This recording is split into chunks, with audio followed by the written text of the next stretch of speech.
जय श्री राम। मार्कंडे पुराण की जय। शुप, विविश, खनि नेत्र, करंधम, अभिषिक्त तथा मरुत के चरित्र। मार्कंडे जी कहते हैं, राजा खनेत्र के पुत्र शुप ने भी राज्य पाने के बाद पिता की भी भांति धर्मपूर्वक प्रजाजनों का पालन किया। वह दानशील तथा अनेक यज्ञों के अनुष्ठान करने वाले थे। उन्होंने व्यवहार आदि के मार्ग में शत्रु और मित्र दोनों के प्रति समान भाव रखा। एक दिन महाराज शुप अपने राज्य सिंहासन पर बैठे थे। उस समय सूतों एवं बंदीजनों के ने कहा, महाराज, पूर्व काल में जैसे शुप नाम के राजा हुए थे वैसे ही आप भी हैं। प्राचीन राजा शुप ब्रह्मा जी के पुत्र थे। उनका चरित्र जैसा था वैसा ही वर्तमान महाराज का भी है। पहले के महाराज शुप गौ और ब्राह्मणों से कर नहीं लेते थे तथा उन महात्मा ने प्रजा से प्राप्त हुए छठे भाग के द्वारा इस पृथ्वी पर अनेक यज्ञ किए थे। राजा बोले, मेरे जैसा कौन मनुष्य उन महात्मा राजाओं का पूर्ण रूप से अनुसरण कर सकेगा। तथापि उत्तम चरण वाले पुरुषों के समान कार्य करने के लिए उद्धत अवश्य करना चाहिए। अतः इस समय मैं जो प्रतिज्ञा करता हूँ उसे सुनो। मैं महाराज शुप के चरित्र का अनुसरण करूँगा। सदा खेती का अभाव होने या उसका अभाव दूर होने पर 3 यज्ञों का अनुष्ठान करूँगा। मेरी यह प्रतिज्ञा संपूर्ण भूमंडल के लिए आज के पहले गौ और ब्राह्मणों ने जो राज कर दिया है वह सब उन्हीं की सेवा में लौटा दूंगा। ऐसी प्रतिज्ञा करके राजा शुप ने सब कुछ वैसा ही किया। वह खेती मारी जाने पर 3 यज्ञों का अनुष्ठान करते थे। पहले गो ब्राह्मणों ने पूर्व के राजाओं को जितना कर दिया था उतना धन उन्होंने उन्हें लौटा दिया। उनकी पत्नी प्रमथा के गर्भ से वीर नामक उत्तम पुत्र हुआ। उसने अपने प्रताप और पराक्रम से पृथ्वी के समस्त राजाओं को अपने वश में कर लिया था। विदर्भ राजकुमारी नंदिनी अपनी प्रियतमा पत्नी थी, जिसके गर्भ से उसने विवश नामक पुत्र को जन्म दिया। विवश भी महाबलवान राजा हुआ। उसके शासन काल में आबादी अधिक हो जाने से समूची पृथ्वी मनुष्यों से भर गई थी। समय पर वर्षा होती, पृथ्वी पर खेती लहराया करती, खेती में अच्छे दाने लगते और दानों में पूर्ण रस भरे रहते थे। वह रस मनुष्यों के लिए पुष्टिकारक होते, किंतु वह पुष्टि उन्माद पैदा करने वाली नहीं होती थी। लोगों के पास जो धन का संग्रह होता वह उनके मद का कारण नहीं बनता था। विविंश के प्रताप से शत्रु सदा भयभीत रहते थे। प्रजा स्वस्थ थी और सुहृद वर्ग भली भांति पूजित हो प्रसन्नता प्राप्त करता था। राजा विविश बहुत से यज्ञों का अनुष्ठान तथा पृथ्वी का भली भांति पालन करके संग्राम में मृत्यु पाकर यहाँ से इंद्रलोक में चला गया। विविश का पुत्र खनि नेत्र हुआ, जो महाबलवान और पराक्रमी था। उसके यज्ञों में गंधर्व गण विविस्मत हो गया यह गाथा गाया करते थे, खनि नेत्र के समान दूसरा राजा इस पृथ्वी पर नहीं होगा, क्योंकि उन्होंने 10,000 यज्ञ पूर्ण करके समुद्र सहित यह सारी पृथ्वी दान कर दी थी। महात्मा ब्राह्मणों को समूची पृथ्वी का दान दे उन्होंने तपस्या से द्रव्य ग्रहण किया और उसके द्वारा पृथ्वी को छुड़ाया। राजा खनि नेत्र ने 67,6767 यज्ञ किए थे और सब में प्रचुर दक्षिणा दी थी। राजा को कोई पुत्र नहीं था, इसलिए वह पाप नाशिनी गोमती के तट पर गए और वहां मन, वाणी एवं शरीर को संयम में रखकर घोर तपस्या करने लगे। संतान के लिए उन्होंने इंद्र का स्तवन किया। उनके स्तोत्र, तपस्या और भक्ति से संतुष्ट होकर इंद्र ने कहा, राजन, मैं तुम पर बहुत प्रसन्न हूँ, कोई वर मांगो। राजा बोले, देवेश्वर, मुझे कोई पुत्र नहीं है, अतः आपकी कृपा से मुझे पुत्र प्राप्त हो।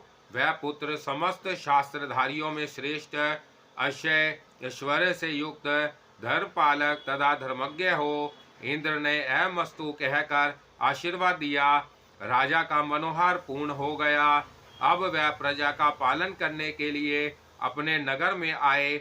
वहां वह विधि पूर्वक यज्ञ का अनुष्ठान तथा धर्म पूर्वक प्रजा का पालन करने लगे।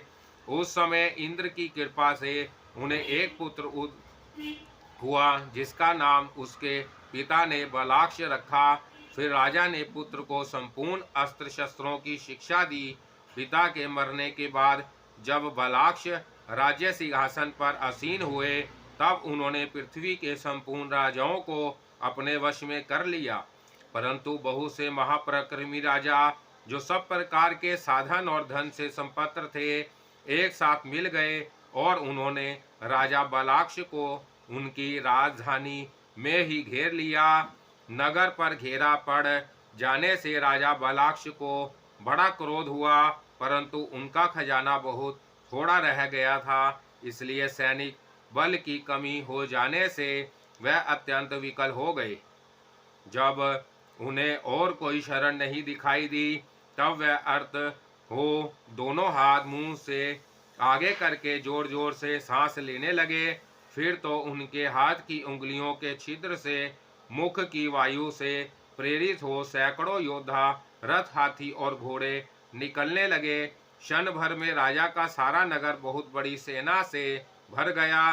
तब उस विशाल सेना के साथ नगर से बाहर निकलकर उन्होंने उन शत्रु राजाओं को परास्त किया और सबको अपने अधीन करके उन पर कर लगा दिया।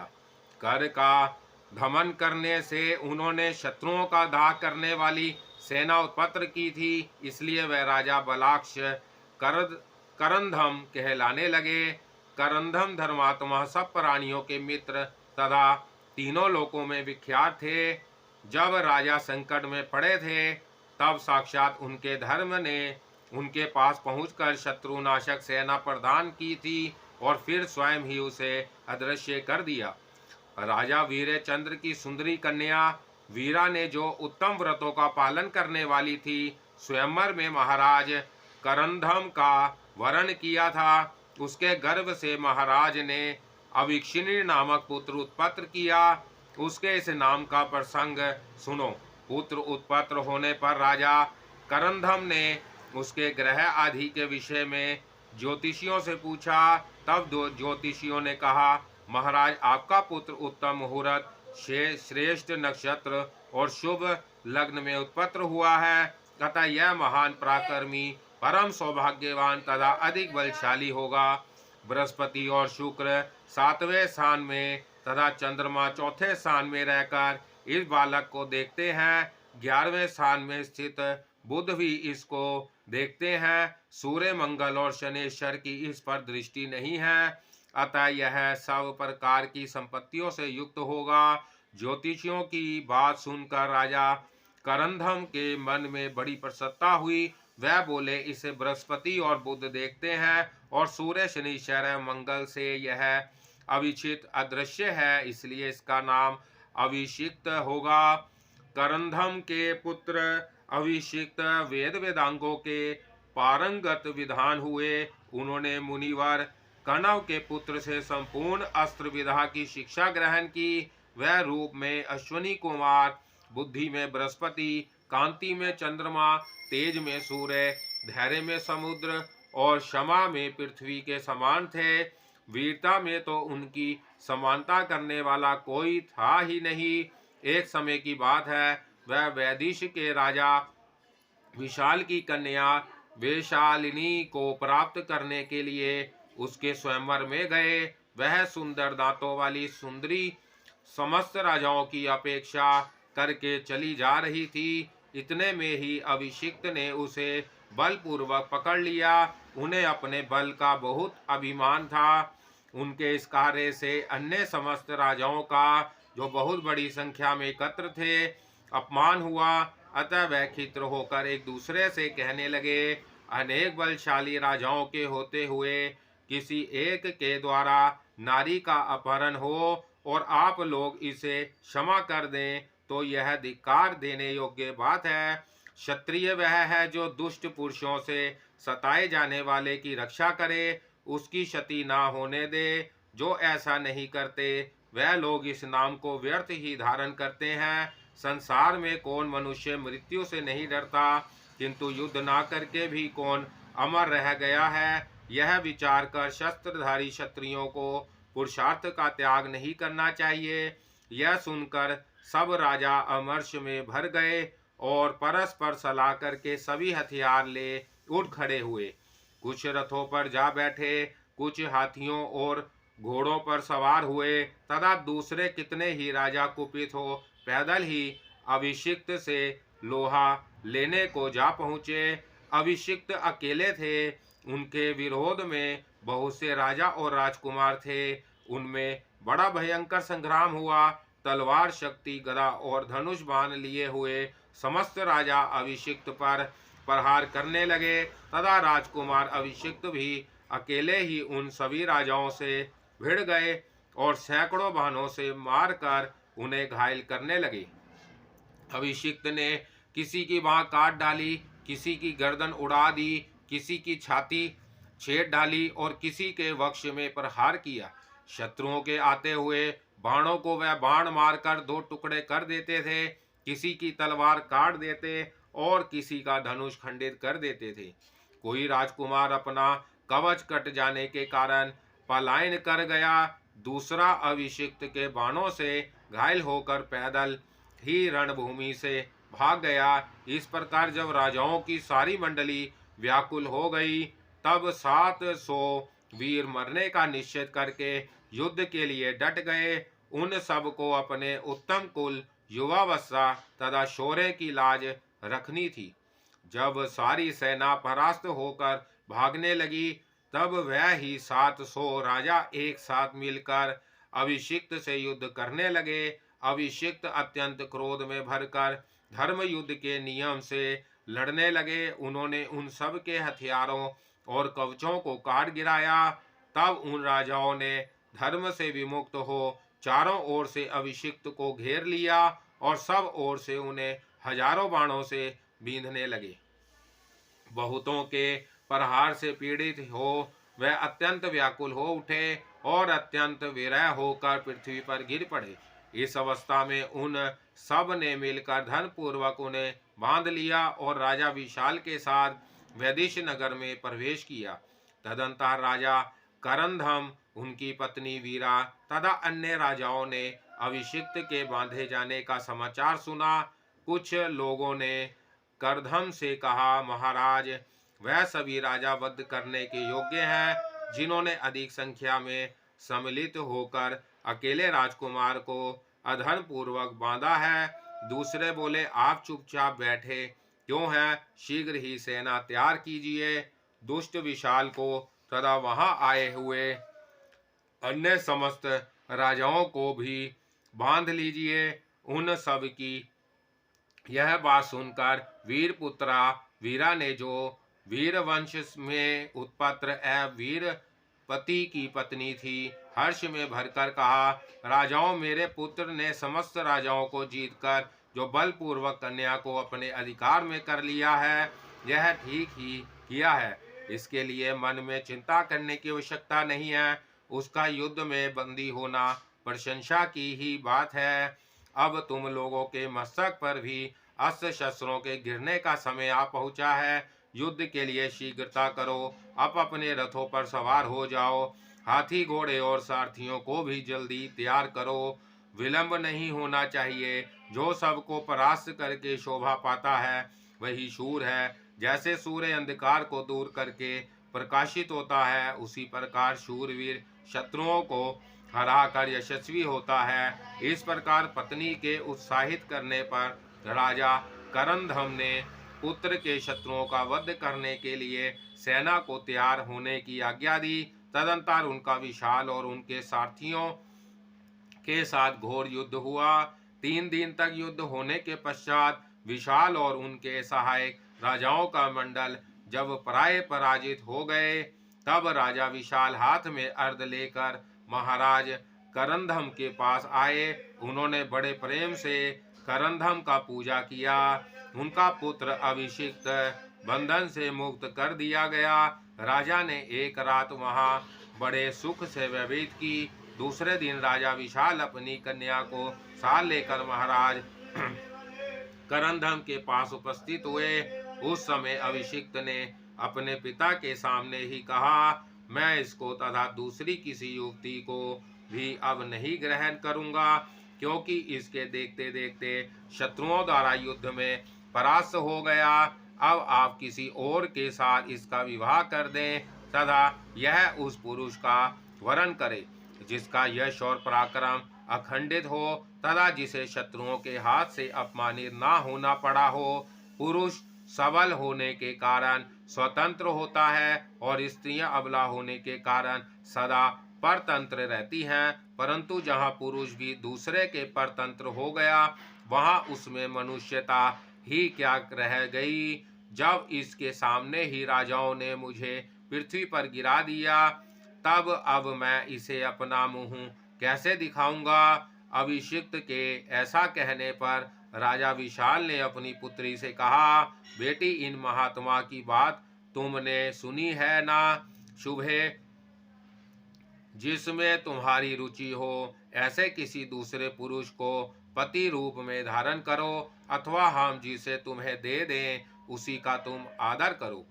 कन्या बोली, पिताजी, यद्यपि संग्राम में इनके यश और पराक्रम की हानि हुई है, तथापि यह उसमें धर्मानुकूल बर्ताव करते रहे हैं। यह अकेले थे तो भी बहुतों ने मिलकर इन्हें परास्त किया है, अतः वास्तव में इनकी पराजय हुई यह कहना ठीक नहीं है। युद्ध के लिए जब बहुत से राजा आए, तब यह उनमें सिंह की भांति अकेले घुस गए और निरंतर घटाकर सामना करते रहे। इससे इनका महान शौर्य प्रकट हुआ है। यह वीरता और पराक्रम से युक्त होकर धर्म युद्ध में संलग्न थे।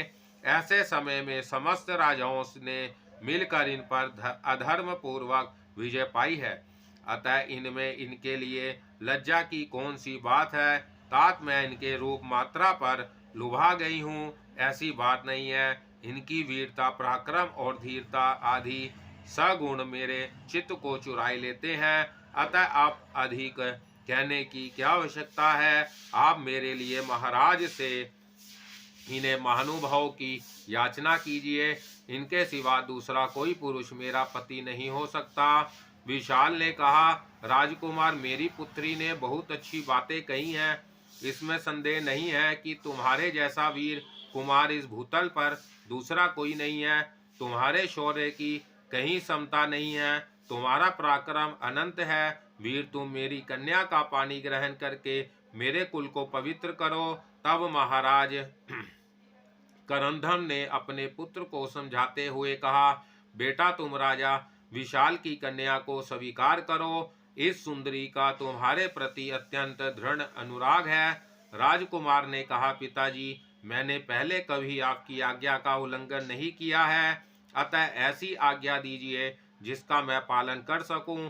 उस राजकुमार का अत्यंत निश्चय विचार देख विशाल ने व्याकुल होकर अपनी कन्या से कहा, बेटी, अब तुम इनकी ओर से अपना मन हटा लो और दूसरे को पति रूप में वरण करो। यहाँ बहुत से राजकुमार हैं। कन्या बोली, पिताजी, यदि यह मुझको नहीं ग्रहण करना चाहते तो मैं तपस्या करके इन्हें अपना पति बनाऊंगी। इस जन्म में इनके सिवा दूसरा कोई मेरा पति नहीं होगा। तदंतर राजा करंधम राजा विशाल के साथ प्रसन्नतापूर्वक 3 दिनों तक टिक रहे, फिर अपने नगर को लौट आए।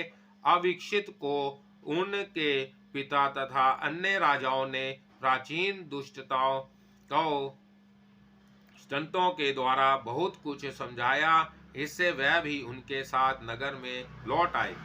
राज्य कन्या वैशालिनी अपने बंधु बांधवों से विदा ले वन में चली गई और वहां दृढ़ वैराग्य में स्थित हो निराहार रहकर तपस्या करने लगी। 3 महीनों तक उपवास करने के बाद उसको बड़ी पीड़ा हुई। वह अत्यंत दुबली हो गई और उसके शरीर की एक एक नाड़ी दिखाई देने लगी। उसका उत्साह मंद पड़ गया। वह मरणासत्र को चली। तब उस राजकुमारी ने शरीर त्याग देने का विचार किया। उसका अभिप्राय जानकर देवताओं ने उसके पास एक दूत भेजा। दूत ने वहां आकर कहा, राजकुमारी, मैं देवताओं का दूत हूँ। देवताओं ने तुम्हारे पास मुझे जिस कार्य के लिए भेजा है उसे सुनो। यह मानव शरीर अत्यंत दुर्लभ है। तुम अकारण इसका परित्याग ना करो। कल्याणी, तुम चक्रवर्ती राजा की जननी होगी। तुम्हारा पुत्र अपने शत्रुओं का संहार करके 7 दीपों से युक्त पृथ्वी का खंड राज्य भोगेगा। कहीं भी उसकी आज्ञा का उल्लंघन ना होगा। वह चारों वर्णों को अपने धर्म में स्थापित करके उन सब का पालन करेगा।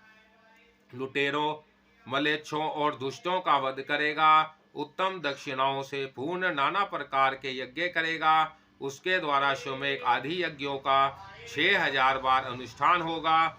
वह दूत आकाश में ही खड़ा था। उसके शरीर पर दिव्य हार और चंदन शोभा पा रहे थे।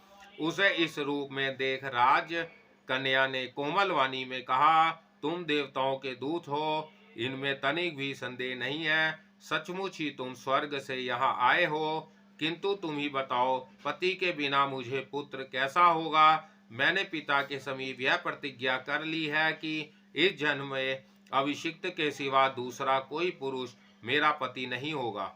किंतु वह अभिषिक्त मेरे पिता के अपने पिता के तथा स्वयं मेरे कहने पर भी मुझे नहीं ग्रहण करना चाहते।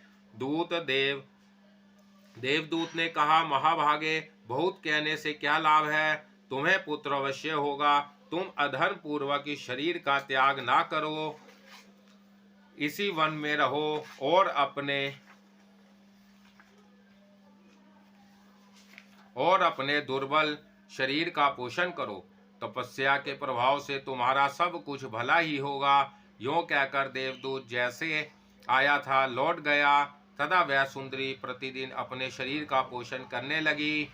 उधर अभिषिक्त की वीर प्रसविनी माता वीरा ने किसी शुभ दिन को अपने पुत्र अभिषिक्त को पास बुलाया और इस प्रकार कहा, बेटा, मैं तुम्हारे पिता की आज्ञा से एक व्रत करूंगी। उसका नाम किमिच्छक व्रत है, किंतु वह है बहुत दुष्कर। फिर भी उसके करने से कल्याण ही होगा। यदि तुम कुछ समय और पराक्रम दिखाओ तो वह अवश्य साध्य हो जाएगा। तुम्हारे लिए वह साध्य हो या दुसाध्य, यदि तुम उसके लिए प्रतिज्ञा कर लोगे तो मैं उसका अनुष्ठान आरंभ कर दूंगी। अब तुम्हारा जो विचार हो सो कहो। अभिषिक्त बोले, माँ, यदि पिताजी ने तुम्हें आज्ञा दे दी है तो तुम निश्चित होकर किमिच्छिक व्रत का अनुष्ठान करो। मन में किसी प्रकार की चिंता ना करो। तदंतर महारानी वीरा ने उपवास पूर्वक उस व्रत का आरंभ किया तथा शास्त्रों में बताए अनुसार कुबेर की संपूर्ण निधियों की निधि, पालगण की और लक्ष्मी जी की बड़ी भक्ति के साथ पूजा की। उन्होंने अपने मन, वाणी और शरीर को काबू में कर लिया था। इधर महाराज करधम जब एकांत घर में बैठे हुए थे, उस समय नीति शास्त्र विशारद मंत्रियों ने उनके पास जाकर कहा, राजन, इस पृथ्वी का शासन करते हुए अपनी वृद्धावस्था आ गई। आपके एक ही पुत्र है अभिषिक्त, जिन्होंने स्त्री का संपर्क ही छोड़ दिया है। इससे आपका वंश अब लुप्त हो जाएगा। पितरों को पिंड और पानी देने वाला कोई नहीं रहेगा। अतः आप ऐसा कोई यत्न कीजिए जिससे आपका पुत्र पितरों का उपकार करने वाली बुद्धि ग्रहण करे, विवाह करने पर राजी हो जाए। इसी समय राजा करंधम के कानों में एक आवाज आई। रानी वीरा के पुरोहित याजकों से कह रहे थे, कौन क्या चाहता है, किसके लिए कौन सी वस्तु दुसाध्य है जिसका साधन किया जाए। महाराज करंधम की रानी किमिच्छक व्रत का अनुष्ठान करती है, अतः जिसकी जो इच्छा हो वह पूर्ण की जाएगी।